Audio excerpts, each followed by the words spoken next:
Aymara.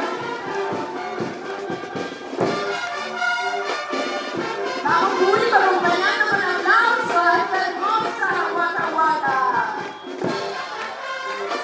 Todo el año, horas interminables de ensayo para entregar lo mejor de sí.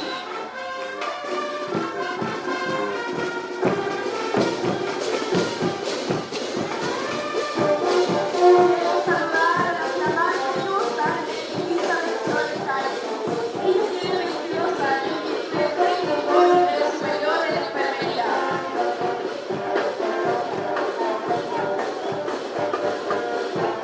Ley nos comenta que el pelo del carnaval, como imagen que vamos a mostrar a través de esta hermosa danza de Waka Waka, es de origen boliviano, la sátira de la colonia de oro que realizaban los españoles, que estaban prohibidos en París. Energía, qué vitalidad, qué belleza.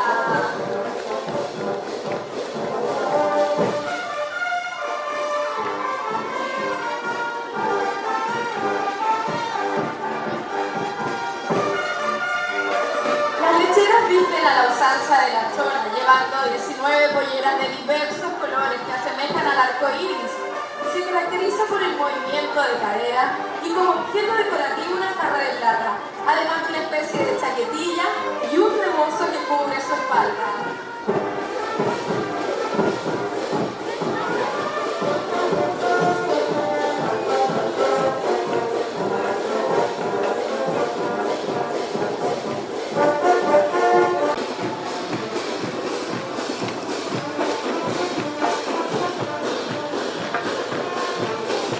Entre otros personajes que intervienen en la danza se encuentra el matador, que porta un sombrero bicornio, una chaqueta de soldado y un pantalón corto complementado con una sencilla capa